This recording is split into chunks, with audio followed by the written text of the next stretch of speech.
మూసీ నది దశాబ్దాల నిర్లక్ష్యం మానవ తప్పిదాలకు నిలువెత్తు సాక్ష్యం. నిలువెల్లా విషాన్ని నింపుకొని ప్రవహిస్తూ ప్రభుత్వాలకు పాలకులకు సవాల్గా మారుతోంది. రాష్ట్రంలో ప్రభుత్వం మారిన ప్రతిసారి మూసీ నది ప్రక్షాళన తెరపైకొస్తోంది. ఈసారి కూడా కాంగ్రెస్ ప్రభుత్వం హైదరాబాద్ అభివృద్ధిలో మూసీ నదినే ప్రధాన ఎజెండాగా మార్చుకుంది. మూసీ నదిని ప్రక్షాళన కాదు, పూర్తిగా సుందరీకరణ చేసి రాష్ట్రానికి చిహ్నంగా చూపిస్తామని చెప్తోంది. అయితే కబ్జా కోరల్లో మూసీ నది బక్కచిక్కిపోయింది. దీంతో మూసీ పరిధిలో గుర్తించిన 9,000 ఆక్రమణలు తొలగించడమే ఇప్పుడు ప్రభుత్వానికి పెద్ద సవాల్. ఓ థేమ్స్, ఓ సబర్మతి, ఓ మూసీ. మూసీ మురిసేలా మాస్టర్ ప్లాన్. లండన్ థేమ్స్ నది తరహాలో సుందరీకరణ.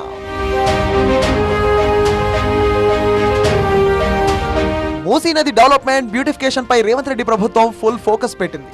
ఉన్నతాధికారులతో నిర్వహిస్తున్న సమావేశాల్లో హైదరాబాద్ ప్రస్తావన వచ్చిన ప్రతిసారి సీఎం రేవంత్ రెడ్డి ముందుగా మూసీ బ్యూటిఫికేషన్ పైనే మాట్లాడుతున్నారు. మూసీ ప్రక్షాళన కోసం ఏకంగా 1,50,000 కోట్లతో ప్రణాళికలు సిద్ధం చేసింది తెలంగాణ సర్కార్.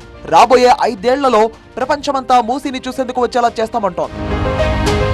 ఉమ్మడి ఏపీ నుంచే మూసీ సుందరీకరణ కోసం ప్రయత్నాలు జరిగినా తెలంగాణ వచ్చాక దానికోసం బలమైన అడుగులు పడ్డాయి. 16,000 కోట్ల రూపాయలతో మూసీ రివర్ ఫ్రంట్ ప్రాజెక్ట్ మొదలుపెట్టింది నాటి బీఆర్ఎస్ ప్రభుత్వం.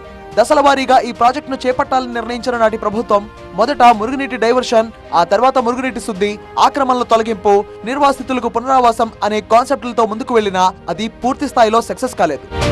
మూసీ ప్రక్షాళన జరగాలంటే పరివాహకంలో ఆక్రమణలు తొలగించాల్సి ఉంటుంది. ఆ ప్రాంతంలో దాదాపు 80 బస్తీలు ఉన్నాయి. ఈ పరిధిలో గుర్తించిన 9,000 ఆక్రమణలు తొలగించడం ప్రభుత్వానికి పెద్ద సవాల్. ఇక్కడ మెజారిటీ జనం పేద వర్గాలే. ప్రత్యామ్నాయం చూపిస్తే ఖాళీ చేయడానికి సిద్ధమే అని జనం చెప్తున్నా అది ఎలాగా అన్నదే నాటి నుంచి నేటి దాకా ప్రభుత్వాలకు అంతు చిక్కడం లేనట్టుగా ఉంది పరిస్థితి. నాగోల్ ప్రాంతం, మూసీ పరివాహక ప్రాంతం ఎలా ఉందో ఒకసారి మీకు చూపించే ప్రయత్నం చేస్తాం.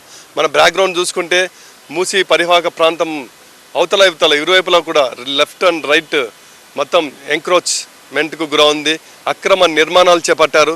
మూసీ పరివాహక ప్రాంతం హైదరాబాద్ మహానగరంలో మొత్తం 22 కిలోమీటర్ల పొడవున ఇరువైపులా మొత్తం కూడా అంతా ఎంక్రోచ్మెంట్స్కు గురైన సిచ్యువేషన్ కనిపిస్తుంది. 11,000 నివాస ప్రాంతాలు అక్రమంగా నిర్మించుకొని నివాసం ఉన్నట్టుగా అధికారిక లెక్కలు చెప్తున్నాయి. ప్రస్తుతం అధికార యంత్రాంగం మొత్తం కూడా ఈ సర్వేలో నిమగ్నమైంది. 11,000 నివాస ప్రాంతాలు మూసీకి ఇరువైపులా అక్రమంగా నిర్మించుకున్నట్లుగా అధికారిక లెక్కలు బయట పెడుతున్నాయి. ఈ మొత్తం డేటా వచ్చిన తర్వాత ఈ సర్వే రిపోర్టును ప్రభుత్వం ముందు ఉంచబోతున్నాయి ఈ సర్వే బృందాలు. ఆ తర్వాత ప్రభుత్వం నిర్ణయం దీని మీద తీసుకోబోతుంది. అయితే సర్కార్ మాత్రం డౌట్ అక్కర్లేదంటోంది. ఈ ప్రాజెక్ట్ వ్యయం విషయంలో ప్రభుత్వం చెబుతున్న గణాంకాలపై ప్రతిపక్షం అనుమానాలు వ్యక్తం చేస్తోంది. మొదట 50,000 కోట్లు, ఆ తర్వాత 71,000 కోట్లు, ఇప్పుడు ఏకంగా 1,50,000 కోట్ల రూపాయలంటూ గందరగోళం క్రియేట్ చేస్తున్నారని ఆరోపిస్తోంది బీఆర్ఎస్.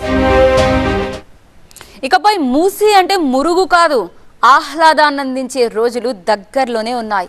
నదిలో విహరిస్తూ చుట్టుపక్కల అందాలు తిలకిస్తూ ప్రయాణికులు, పర్యాటకులు సేద తీరే రోజులు రాబోతున్నాయి. ఇందుకోసం ప్రత్యేకంగా మాస్టర్ ప్లాన్ రెడీ చేసినట్లు ప్రభుత్వం చెప్తోంది. అయితే ఆ మాస్టర్ ప్లాన్ ఏంటి? ప్రభుత్వం చెప్తున్నట్లు మూసీలో స్వచ్ఛమైన జలాలు పారుతాయా? మూసీ నదికి పునరుజ్జీవం వస్తుందా? ఈ మాస్టర్ ప్లాన్తో మూసీ ఎలా మెరవబోతోంది?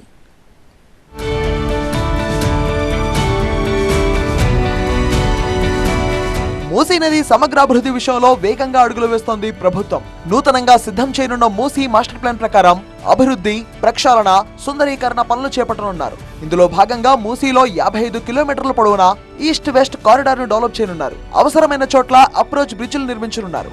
గోదావరి జలాలను ఉస్మాన్ సాగర్, హిమాయత్ సాగర్ లకు మళ్లించి మూసీని జీవనదిగా మార్చడం, అవసరమైన ప్రాంతాలకు తాగునీటి అవసరాలను తీర్చేలా ప్రణాళిక రూపొందిస్తున్నారు. ఇలాగే సేవరేజ్ ట్రీట్మెంట్ ప్లాంట్లను కూడా ఏర్పాటు చేసి మురుగునీటి శుద్ధం చేయడం, శుద్ధి అయిన జలాలను మాత్రమే మూసీలోకి విడుదల చేసేలా ప్లాన్ చేస్తున్నారు. పర్యాటకులను ఆకర్షించే విధంగా మూసీ వెంట సెలెక్ట్ చేసిన ప్రాంతాలలో ఆహ్లాదకరమైన పార్కులను ఏర్పాటు చేయనున్నారు. దాదాపు 55 కిలోమీటర్ల పొడవున్న ఈ మూసీ నది వెంట కూడా ఈస్ట్ రింగ్ రోడ్ నుంచి వెస్ట్ రింగ్ రోడ్ వరకు కలుపుతూ ఈస్ట్ వెస్ట్ కారిడార్ను డెవలప్ చేయడం ఒకటి, మూసీ నదిలో మురుగునీరు కలవకుండా సివరేజ్ ప్లాంట్లను ఏర్పాటు చేసి అక్కడ మురుగునీటిని కూడా శుద్ధి చేసి శుద్ధమైన జలం మాత్రమే మూసీ నదిలో కలిసేలా చర్యలు తీసుకోవడం. మరొకటి గోదావరి జలాలను ఉస్మాన్ సాగర్, గండిపేట ఈ ప్రాంతాల్లో ఉన్న ప్రాజెక్టులకి వాటర్ తీసుకొని ఆ వాటర్ అక్కడి నుంచి కూడా గోదావరి జలాలను మూసీ నదిలోకి కలిసే విధంగా చేస్తూ మూసీ నదికి పునర్జీవనం తెచ్చి మళ్ళీ జీవనదిగా మూసీ నదిని మార్చే విధంగా చర్యలు తీసుకోవడం ఇది ఒకటి.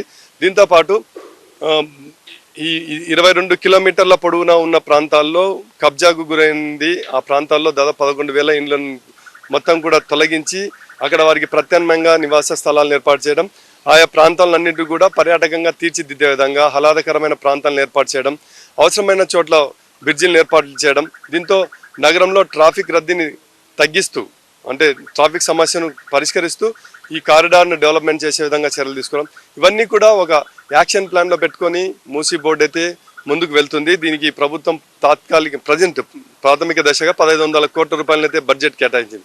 అయితే కొన్ని వేల కోట్ల రూపాయలకు సంబంధించిన ప్రాజెక్టు డెవలప్మెంట్తో ముడిపడిన అంశం ఇది. అయితే ప్రస్తుతం అయితే రెవెన్యూ బృందాలు 30 రెవెన్యూ బృందాలు సర్వే 90% పూర్తి చేశాయి. వారం 10 రోజుల లోపల సర్వే పూర్తయిన తర్వాత ఆ నివేదికను ప్రభుత్వం దగ్గర ఉంచిన తర్వాత దీనికి మొత్తం ఒక మాస్టర్ ప్లాన్ తయారు చేసి మూసీ రివర్ డెవలప్మెంట్లో భాగంగా ఏమేమి అభివృద్ధి పనులు చేయాలన్నది మొత్తం కూడా ఒక మాస్టర్ ప్లాన్ రూపొందించడానికి ప్రైవేట్ సంస్థలకు టెండర్ను కాల్ఫర్ చేయబోతున్నారు. ఈ యాక్షన్ ప్లాన్ మొత్తం రెడీ అయిన తర్వాత ప్రభుత్వం ఏ విధంగా స్టెప్స్ అయిపోతుంది, ఎన్ని వేల కోట్లు దీనికి కేటాయించబోతున్నారు, ఎన్ని దశల్లో ఈ పనులు పూర్తి చేయబోతున్నారు అన్నది మొత్తం కూడా ప్రస్తుతం అయితే ఒక క్లారిటీ ఇంకా ఇవ్వాల్సిన పరిస్థితి అయితే ప్రభుత్వం దగ్గర నుంచి ఉంది. మరి ఇన్ని సవాళ్ల మధ్య ఎన్నో ఏళ్లుగా ఎదురు చూస్తున్న మూసీ ప్రక్షాళన ఈసారైనా కార్యరూపం దాలుస్తుందా లేదా అనేదే ఇప్పుడు ఒక $1 మిలియన్ ప్రశ్న.